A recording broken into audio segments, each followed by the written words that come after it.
especially with the Highway 90 bridge being out going into Pace and getting stuck in traffic every single day. So I've got to the point some days I'll just wait. I'll leave at 6, just so I don't have to get stuck in traffic Join for us at 20 minutes or end so. of your I can get some work done and not get in traffic. I think. Okay. I had to get. I had to think. I'm like Super Bowl. That's what I'm saying. I was going, okay. And I would leave work at 5, I'd go to the pool until 7, just so that when I was going home, the alternate route.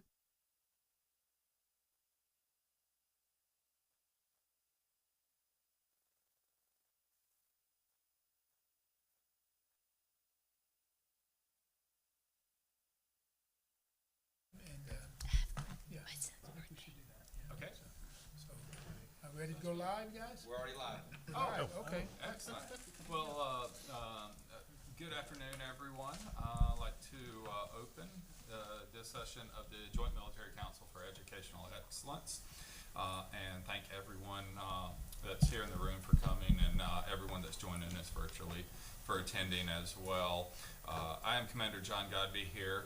For those of you that don't know me, I'm the Executive Officer of NAS Pensacola. I'm one of the 2 co-chairs of this this joint council, and I will let my other co-chair introduce himself. Yes, good afternoon. I'm Steve Marcanio, the Assistant Superintendent for Curriculum and Instruction with the Escambia County School District. Okay. Just go around the table. Go Start around. with Mr. Fitz. Paul Fetzko, School Board Member for District 2, and the base lies within the zone of District 2. I'm Chris McFarland, the Coordinator of Enrollment Services for the school district. Cody Strother, Communications Coordinator for Escambia County Public Schools. I'm Monica Willis. I'm the military liaison for the district and grant specialist within the district. Dominique Limley, I'm the Anchored for Life advisor here at Bailey Middle School. I'm Josh Jackson. I'm the assistant principal here, or one of the assistant principals here at Bailey Middle School. I'm Ginger Manley. I'm the EFMP case liaison at NAS Pensacola. Sandra Hill, the Escambia County School District Exceptional Student Education Director. I'm Carissa Burgage. I'm the school liaison for NAS Pensacola. I'm Jason Bortz. I'm the Public Affairs Officer for NES Pensacola. Chris Shornick, the Air Operations Master Chief, NAS Pensacola. Thank you all. Let's see what we get. Okay, well, we got the school on the agenda later. Yeah. So, thank you all for coming. Our mission statement for this joint council is to improve educational services and communication between the Escambia County School District and military families. Let's see here, I'm going off script bad today. Already introduced everyone, and now we will roll into our any old business and open action items. So hopefully everyone had a chance to review the last meeting minutes, October 20th, 2022. Okay, if we could get a motion to approve. Motion to approve. Second. So moved. All in favor? Aye. Excellent. All right. No open action items, so we will move straight into our program for this evening, and start with Mr. McFarland, Enrollment Services and key dates. So currently the school district is in the process of elementary controlled open enrollment. So that application is open through March 10th and available on the website. So all incoming kindergarten as well as elementary students that would like to take advantage of school choice can go to that application and select up to 3 schools that they would like to attend. And we will send those letters out at the end of March. And kindergarten registration starts on April 3rd. And so that's when families will start registering at the elementary schools. For middle and high school, controlled open enrollment is over. However, we are still taking applications for schools with remaining capacity, and they can either do that through the Enrollment Services website, or they can come to our office at the J.E. Hall Center and apply for those middle school and high school programs that they would like to be in. And so we're in full swing for 23-24 school year, and the applications are open for those schools. Thank you. Now we'll turn the floor over to one of our hosts, Mr. Jackson, and learn a little bit about Bailey Middle. Thank you. So here at Bailey Middle School, we have a rather large population of military students that attend our school. To assist those students here, we have a military counselor on deck, and she meets with those students periodically. She provides lunch groups for them and gets consents with their parents where they can come during their lunchtime and meet with her and other students, and they talk about things that are going on the base and in our community and here at school, the different clubs and activities we have to kind of welcome them, especially when we get the new kids onto our campus. We have a couple of military grants that are in place. One brand new to us this year. We're actually sending kids, a group of 20 students, the National Flight Academy on the cruise. So we're really excited about that. To my knowledge, this is the first time our district has done that, so we're excited about that. We also sent a group of 25 students to the Star Base on a field trip earlier this year. Mr. Limley, one of our teachers, he sponsors our Anchor for Life Club that a lot of our students are involved in. I'll let him tell you about that club. Good morning, or evening, I'm sorry, long day. So our Anchored for Life Club is actually a national level club that is around most naval and Air Force bases. It is a resiliency club that is designed to teach our students leadership and how to adapt to change whenever you are moving from place to place often. We are currently working on leadership task of running classes. I'm sending students with the team leaders to classes where they're conducting lessons on how to prioritize daily life activities for all students. So they're working on their own leadership skills there. We're working on the school itself where we have projects. We're going around planting plants, flowers, things like this. And the students are actually taking charge of these activities so that they can be the leaders and show the other students how to do this. So it's meant to be a student-led club. That way, if their parents do transition to another base, they can come right into another club somewhere else doing similar activities and become leaders within that community of students. Or simply they come there and they find that they have a home already built for them socially within that school to help them adapt to that new life change. What grades does that cover? Is that all grades here? at They Bailey actually do all grades from elementary school clear into high school. In fact, our neighboring elementary school, Helen Cairo, also has a program there of the same type. We, of course, are 6 through 8 here. Middle? Perfect. Yes, sir. Thank you so much for what you do for our Yes, kids. ma'am. It's an awesome program. Okay. Next on the agenda, some information on exceptional student services. Start off with Ms. Sandra Hill and then transition to the Navy side with Ms. Ginger Manley. Certainly. Good evening. It has been a long-standing services that have been offered in the Escambia County Public Schools, that all schools are versed in the response to intervention program, in which it is to identify students who may be suspected of having difficulty with academic and or behavioral success. And those identified members in every school in the district are equipped with interventions and services to support teachers and other staff members to assist with students who may have a suspected disability, and then that process is followed if a student does, in order for us to assist them through the means of enacting the Individual Disabilities Education Act. If students need an individual education plan as a result of a comprehensive evaluation. And we have trained exceptional student education teachers who provide support to students in all schools, and our staffing is provided to those students based on the population and the needs of students in those schools. We do have 2 special centers in the Escambia County Public Schools for students who have extreme disabilities, whether cognitively or physical.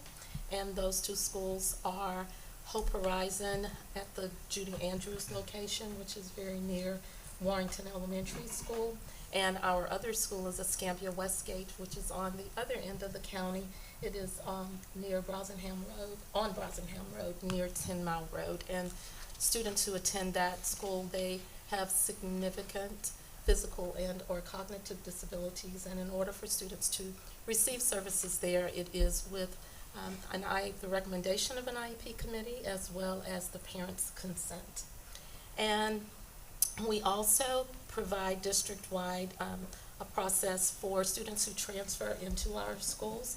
We have a robust program in which when parents enroll students, we have a process in which students are identified of having services provided to them in a previous school. And it is our transfer intake process. And at that point, if we have students, particularly our military students, who come to us who have been identified with a disability or gifted services for that matter, we respond immediately to request any documentation that we may need in order to provide those services without delay. And we also are, at this point in the year, are in the midst of our progression IEP meetings and planning for students to progress from elementary to middle school and middle school to high school to ensure that their services are provided to them seamlessly and that we're prepared for whatever needs that they are receiving currently. We will have them in place and established when they progress to the next level in their school. And we also, every school, we have a continuum of services that are provided to students, again, from gifted classes, cluster classes. We also have teachers who provide resource services, who provide those services to students in the classrooms. We also have students who may need more intensive services and closer supervision, who may be in a more self-contained area, but they always integrate with their peers at some point during the school day. And every school on campus will have that continuum of service to provide to our students as well. And I also have a pamphlet here that describes all of the programs that we have staff who are experts in the disability programs that they represent. That is our district staff, and I'd like to share that information with you for you to just look at it later. And if I communicate with Ms. Manley frequently for parents of students who are transferring to our district in order to be prepared for our students when they arrive. So often I will receive calls from either Ms. Manley or parents directly to say that we're moving to the area next year. My child has an IEP for services that are provided that have an IEP with the needs, and where will be the best school that my child will need to enroll for their services. And of course, when I receive the information, we go through it, then we give them any recommendations that we can from the information that we've received. And what's the best way for a family that's moving to the area to get in touch with you to get information on the services provided? Email or by phone, Okay. or Ginger. We work very closely together. So either the military route or the Escambia County Yes, sir. School District route, Directly. all roads lead to you. Oh, yes, sir, Okay. most definitely. Good deal. Thank you. You're welcome. Ginger? Okay, thank you. So good evening. Again, my name is Ginger Manley. I'm the EFMP case liaison here at NAS Pensacola. And I'm going to pass around our program information. I know everybody's heard from me before, but I like to remind everyone what EFMP does. So the military's EFMP program, it covers a lot of different things. It covers military families who have a dependent, whether that's a spouse or a child, who has any ongoing chronic medical, mental health, or educational and developmental need.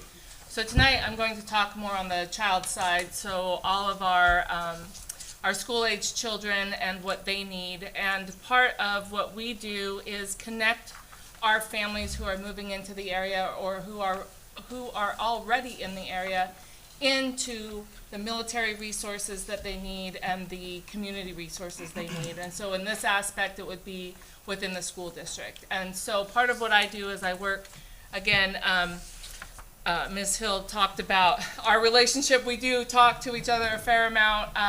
When families are coming in, I connect them into the school district so that they can communicate what their children need when it comes to special education so they can get connected in the right area.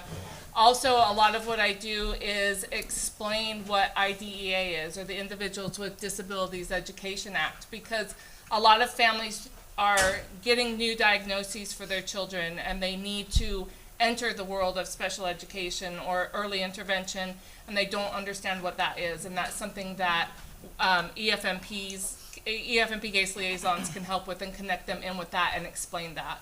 And I've talked before, both of my children are special needs. Both of my children have received early intervention services. We actually started here in Florida.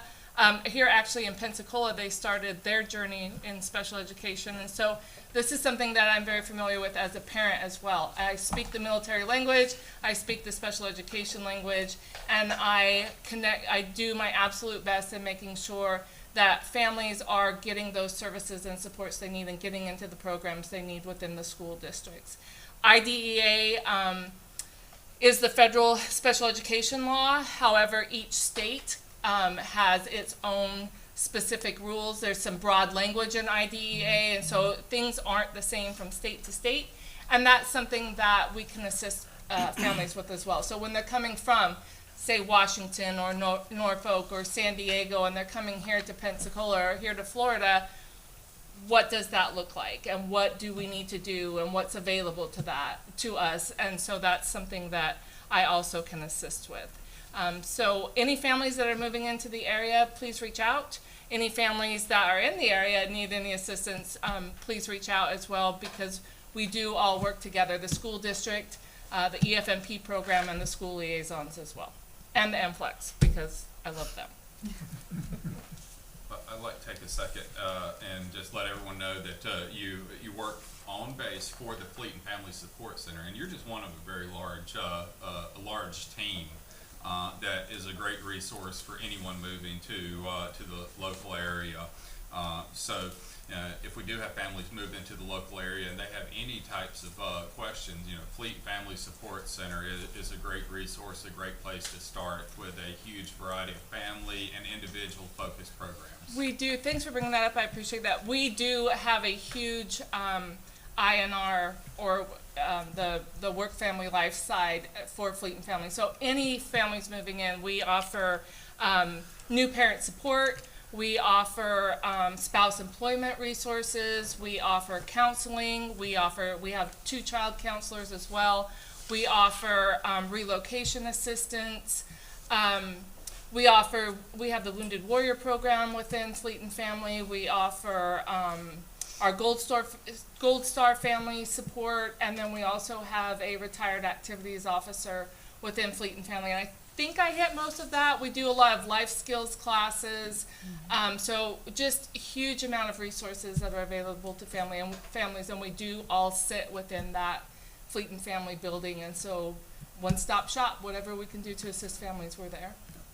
Everything but childcare, but I do see my MWR director, Mr. Tim Ball, back there, and for any childcare related needs if you're moving to the area, Tim operates both a children's center and a youth center on NAS Pensacola proper, have some locations on Main Side and also at Corey Station. So so you can find any of that information on the base website and our MWR. So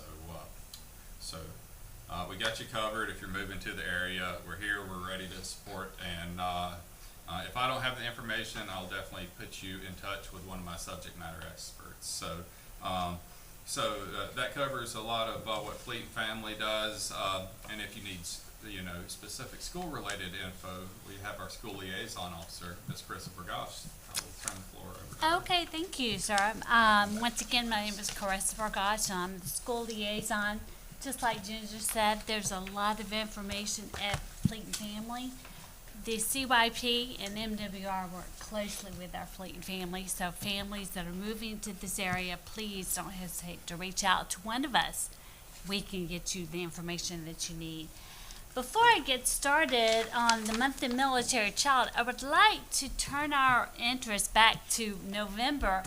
I had the in-flight supervisor send me information about the Veterans Day. Each school did an awesome presentation about Veterans Day, and I would like to share that with you. You're going to see some pictures from NAS Meridian. She also supervises that installation as well, so just enjoy the video. If And you'd like it's to turn your right attention, it's behind gonna us. be on the screen right behind you.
I'd like to thank our veterans for all they do, and we are so thankful for our students to share that.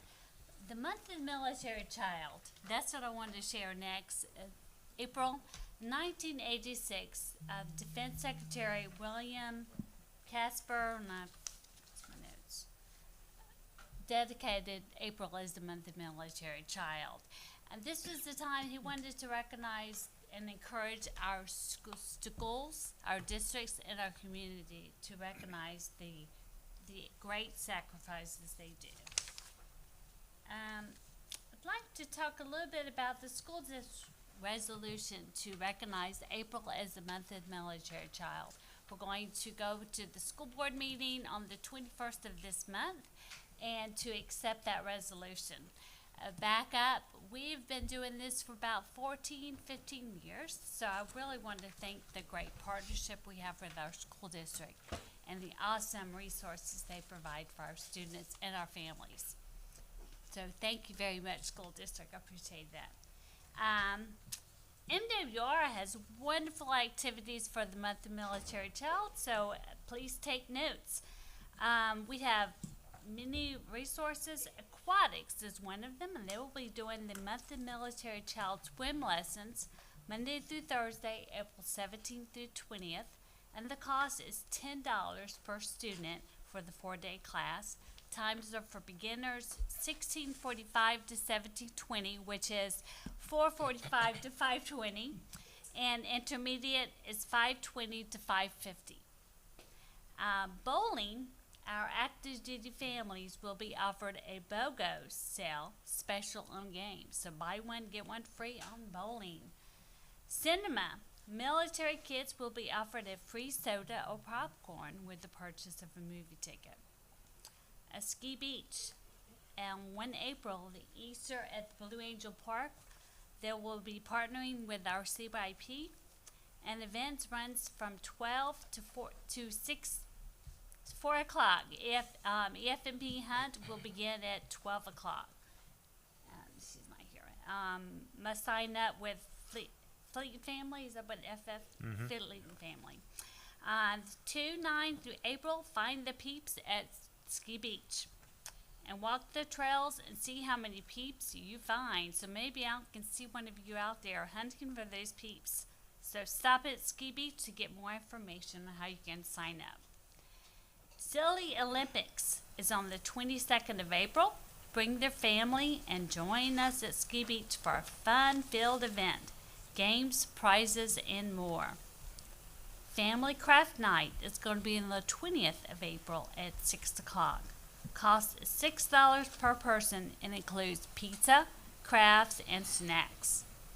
A craft is a door sign or artwork holder.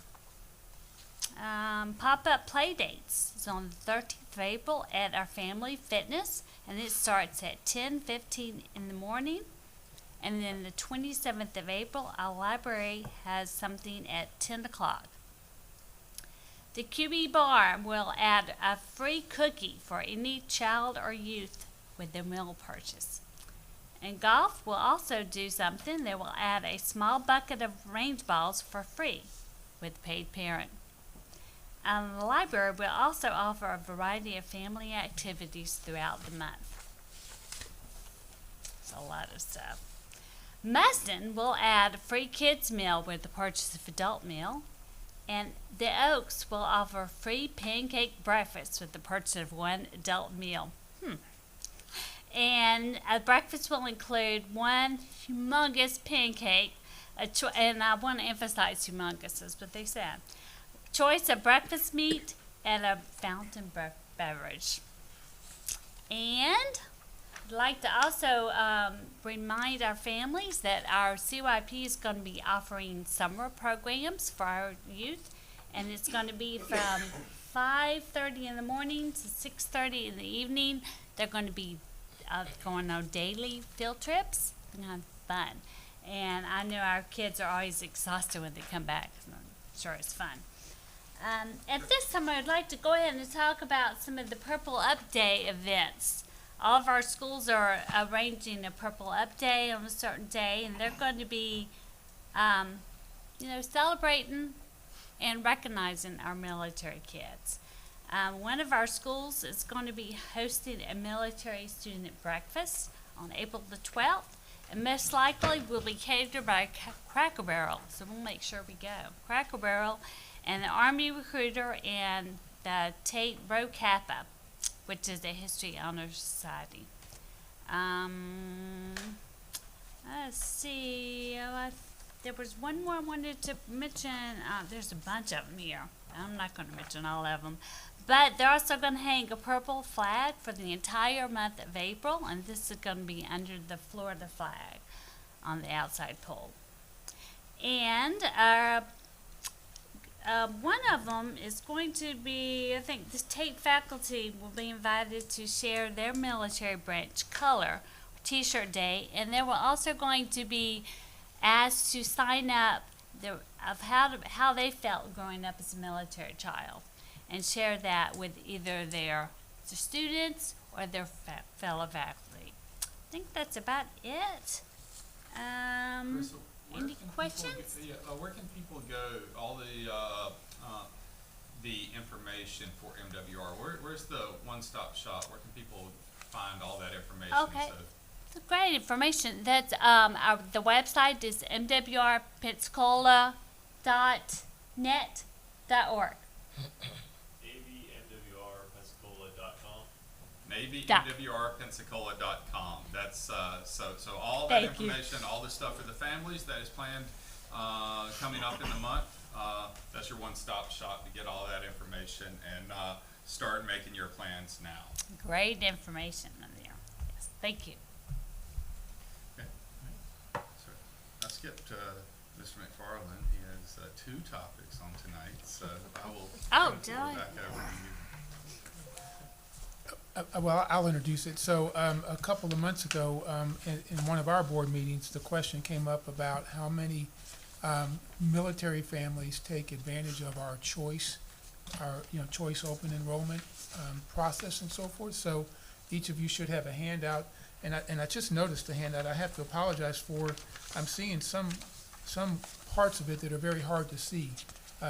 It's just this one-page handout here. Because are yours that way too? Yeah, because on the original Joel did it in purple. All right, so. But I'll tell him. what Yeah, it so I says. apologize for the quality of the handout. I would have done better making copies if I had noticed that sooner. But Mr. McFarland will go over that information. Again, it's regarding the percentages of people, of families that are taking advantage of our enrollment, choice open enrollment. So everyone should have a copy of the handout. These numbers are from what we call Survey 3, so it would have been last February. And so we're in the middle of Survey 3 for this school year. And so these same type numbers will be available hopefully here shortly. But so the numbers we're going to talk about today are from the last survey, which would have been last February. And you'll see in that first column where it says active duty dependent, 877, that's the number of military dependent students who are attending a school other than the residential school for their address. And the 1,876 is the number of students who attend the school based on their address, for a total of 2,753 active duty students, which is 6.9% of our overall enrollment, which for this survey was 39,753. And so if you compare that to the non-military students, we have 10,584 who attend non-residential schools and 26,416 who attend their residential school. So in that common analysis, the words you can't see just say active duty dependents. So 6.9% of our enrollment are active duty dependents, and 28.8% of our total student enrollment are students who attend a choice school, one other than the one that they would go to based on their address. And then down at the bottom, 31.9%, that's the 877 of the overall are utilizing choice. So our district policy allows transitioning military to choose any school that's not at capacity. And so we are required to update our overcapacity list once every 12 weeks. And we keep a waiting list. So if a family comes in and they want to go to a school that is at capacity, they can add their name to the waiting list. And as we do those 12-week re-verifications, if a school that they were interested in comes off the overcapacity list, we reach out to them, ask them if they're still interested in that school. And if they are, we help them transition from whatever school the student's in to the school that is come off the overcapacity list. And then at the bottom, just in comparison, while 31.9% of active duty students are going to a non-residential school, 28.6% of the general population are going to a non-residential school. And our district is very fortunate that we have a school choice office that's open every day from 7:30 to 4:30.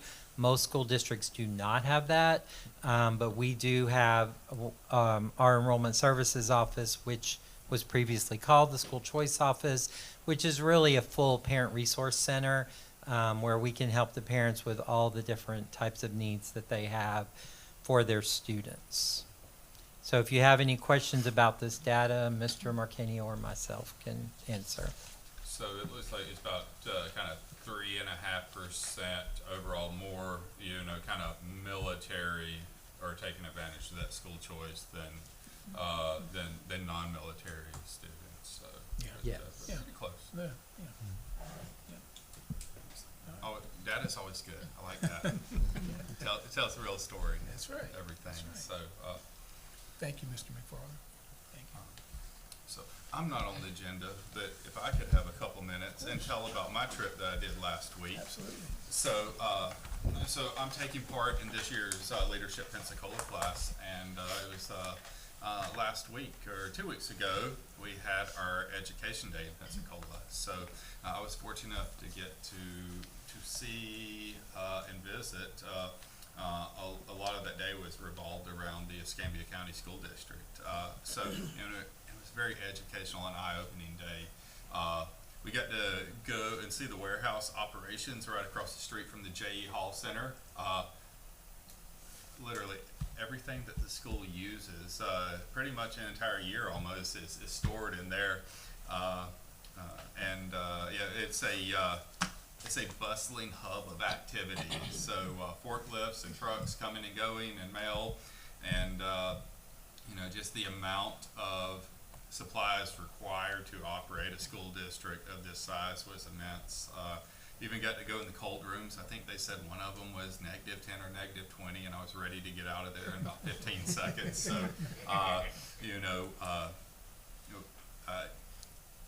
don't know. You have very good employees to be able to work in that type of environment. It was, what they wear to go into that room and get the supplies in and out was very, very impressive. We got to then we went over to the J. Hall Center and got to hear a lot from kind of operations and management. Everyone thinks about the teacher side of the house and the educator side of the house, but there's so much more that goes into running a school district that no one even thinks about. So to get to hear from those employees and what they do to ensure that our students are educated, just kind of broadens your perspective of what it takes to operate this district. So that was very impressive.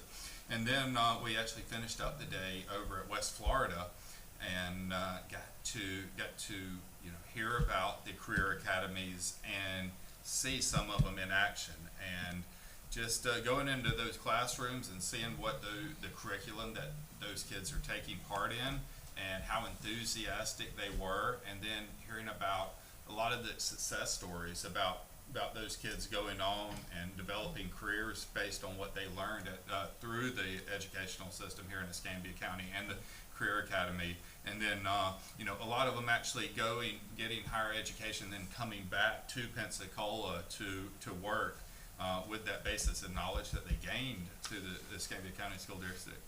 Those success stories just warms your heart. And it was a very good day. I learned a lot, and just grateful for everything that not just the people at this table, but the entire district, whether it be the teachers or the operations management staff, what they do to ensure the best educational opportunities for our children. So just thank you for what you do. I appreciate it. It was great. Thank you for sharing that. So my curiosity's peaked now. What has to be stored at -10 and -20? Food. So it's not just school supplies, pens, paper. There was a lot of paper. They order about a year's worth of paper at a time to get the discounts and save all the taxpayer money. There was paper stacked from floor to ceiling. About the size of this room. But yeah, it's all the food that's going in and out of there as well. Gotcha. So they have you have 3 different temperature storage areas just for food in the warehouse. Cool. It is quite the operation. Yeah. Thank you for sharing that. I'll open the floor up to any, we always call them saved rounds, because we're at the end of our, the program. I got one. Actually, I got 2. We're going to debut a NAS Pensacola app. It should be out probably next week or the week after. On that app is going to be resources, is all these links, like the NWR link and the Fleet and Family links. It'll be one stop. I hate that term because everybody uses it. A one-stop shop for anybody who's associated with the military to go on and find information they need.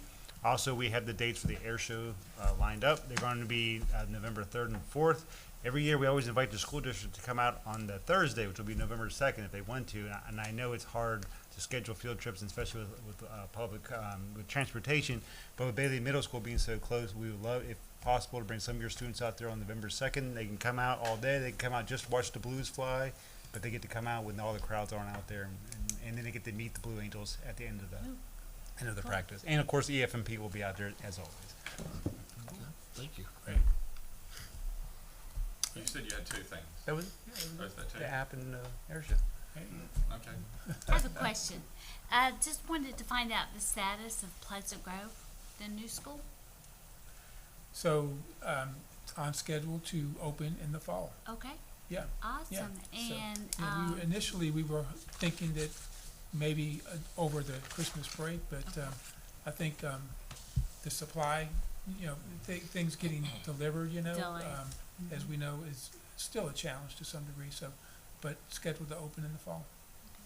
Can we look at possibly hosting that at that location for our next meeting? For our next meeting, I'd have to look into that, Okay. you know, and I don't mind doing that. It would depend on, do we have a certificate of occupancy? you know, Right, okay. and, Or maybe just set up just- a tour or something. Yeah, so, I'll do some checking on Okay. that. Yeah, Thank you. cause our next meeting currently is scheduled for Navy Point, it's Okay, my okay. understanding. That's fine. Yeah, I think, Right. yeah, we knocked out all of the Right, locations yeah. for Right, this okay. year, Yeah. this school year's for We- the meetings. Make We this- definitely can meet set at up a Navy tour. Point during the school year. Okay, Because that'll be open. yeah. Yeah, but I'll have to do some checking, I don't know, Okay. I mean, if I had to guess, I would say they're going to be still installing cabinetry and Got it. stuff, and so it might be a challenge. Not sure if the technology's gonna be operating stuff, but I'll Okay. ask the question. Okay, yeah. thank you. And Chris, I think what had happened when we scheduled the dates for this whole year, we were still under the assumption that we would be moving in over the Christmas break. Right. Okay, So that's Right. that's probably what it why was, you saw, we thought okay. we were Yeah. down at the new Yeah. campus, so. Got it, Yeah. okay. Yeah, so, okay, good. Mr. Fetzko, you wanna? No, I was gonna just say, I did get to have a tour, Chris. Oh, you didn't invite me. But what Mr. Marcanio said is exactly right. The school couldn't open because of supply chain. One of the most difficult things at this point is getting desks, furniture. And for some reason, that was kind of like one of the last things to really get back up to speed in production. So that was holding it back and some other things. What's amazing about Pleasant Grove is just like AK Suter, it's built like a Yeti cooler. It's one of the largest facilities, building square footage wise, that we have, and it will have the lowest cost for energy use because it's so well insulated and so well built. The construction is the concrete foam thing that it's sealed together, and it's just amazing. It is huge. It is. When I first came to Bailey, when it first opened, I thought it's over 100,000 square feet in this building, I believe. That's a lot. I know Yeah. that. I don't know And the I actual thought, number. Put your steps in. and I believe Pleasant Grove Elementary is actually larger than that, like 120,000 or more. But it is it will be a great facility, and you know, it is being zoned for students on the base as they're residentially zoned. That being said, there are parents who currently have their students at other schools, especially Cairo, and they could stay there through choice if they decide, so it's not that they would have to move. And so that is coming up. The other thing that I was gonna talk, and I was gonna do it later, but since it's open, what you wanna do for next year, Escambia High School does an amazing Veterans Day program every year. They tie it to Veterans Day, but what they do is they have a ceremony to acknowledge and to thank the families of every Escambia High School graduate who's died in line of service. And so, I get chills. Yeah. Yes, It that's awesome. is amazing what they do, and the speakers that they have coming in from the military do a tremendous job each year.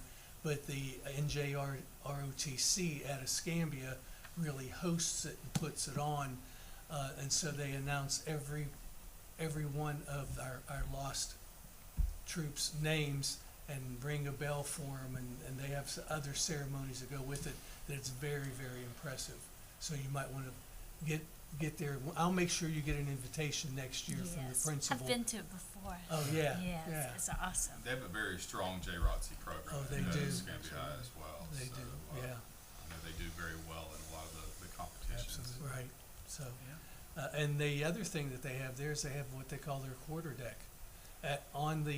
Within the media center at Escambia High School, they have a separate area set up for military dependents, so they could go in and use the technology to be able to communicate with their parents who are deployed, and they also have counseling service in there and other little amenities. There's food, there's, there's somebody there to talk to them if they're having difficulties academically or emotionally with separation. So they do a great job with that.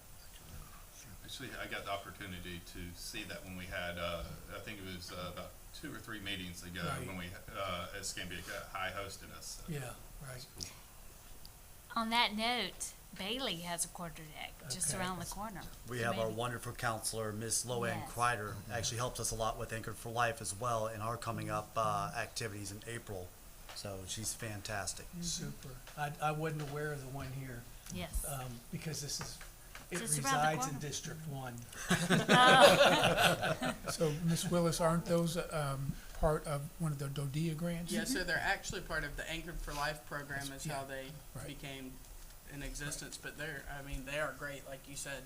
The one at Helen Cairo is amazing. I've been in several of them when we were looking at all the furniture, but if they have an Anchored for Life program, they have a quarter deck.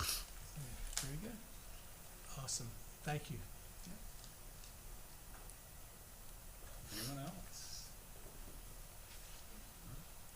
Would you like to read our one question? Do we have a question? We- Is it on here? I'm sorry. It is. That's- It is. we have It looks like it'd be for Mr. And it was McFarland. based on a phone call that Joelle had gotten, so Ms. It is. McFarland, I'm gonna let So you it answer is this on one. the last page. I can address this. I'm not on the last page, apparently. I'm sorry. I do want to read it. Here we go. Thank you. All right, our question that was submitted ahead of time. We are active duty military with orders for Pensacola. We missed the deadline to apply for open enrollment for our middle and high school children. What are our options at this point? So controlled open enrollment is just our online process that starts school choice for the next school year.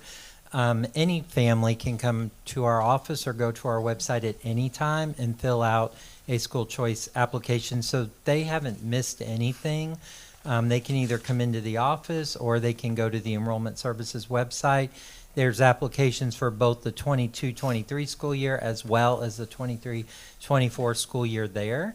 And they just need to fill that out, send it to us with either their orders if they don't yet have a proof of address, or their proof of address if they're already settled here, and we will help them get into the school of their choice. So we get a lot of questions about controlled open enrollment. That's really just a state term. We accept school choice applications all year long, so they can come to the office or go to the website. Sounds good. So, and you kind of have two avenues as a, inbound military family. You could, we have the school district with the school choice program, and then on our side of the house, we have our school liaison, Ms. Christopher Goss, and she can also help families navigate through that process and make sure that they are put in touch with the correct people at the district. So, between the district and the Navy, they should be able to answer all your questions and get you pointed in the right direction.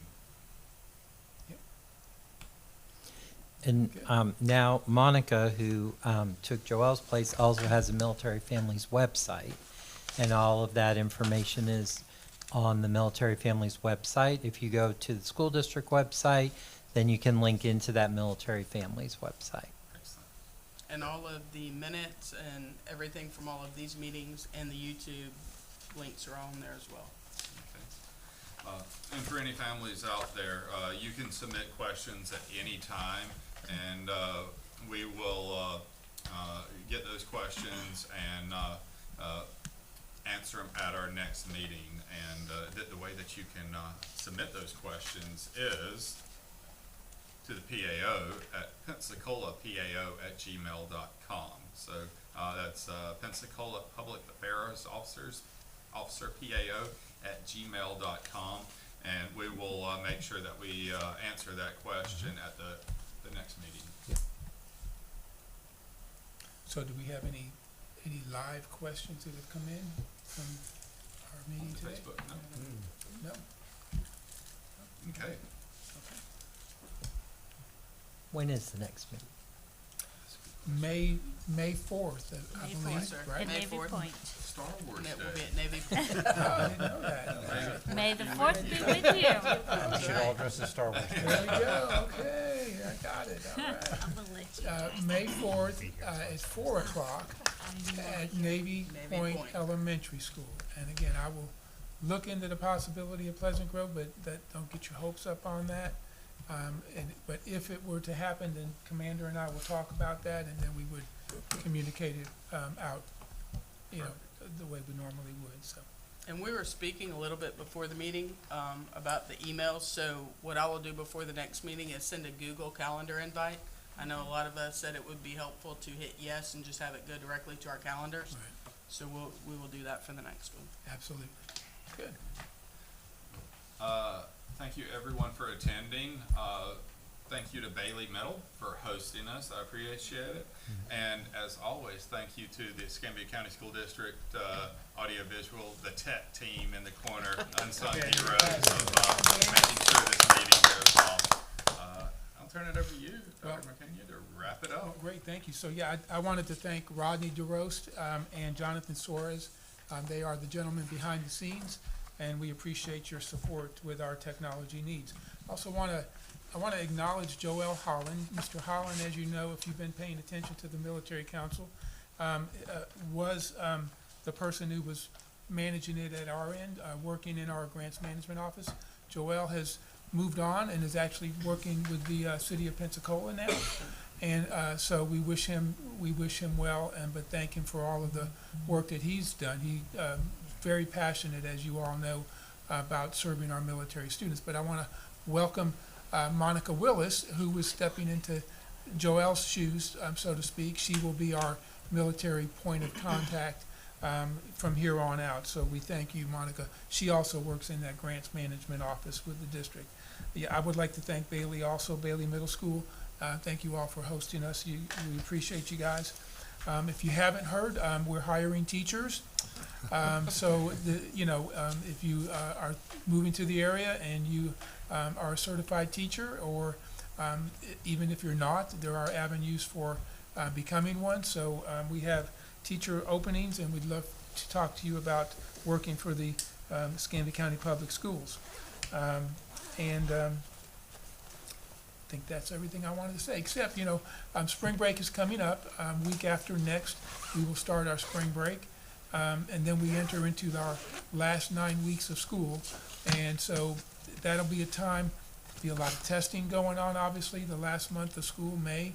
But there's also going to be a lot of great things going on with students in terms of performances and celebrations and achievements. And so I would just say, let us all keep students at the focus of what we are doing each day, because we do have great kids and great teachers and staff at our schools that are supporting our students and our families. And so just want to keep that at the forefront as we go into the end of this school year. So thank you. Thank you.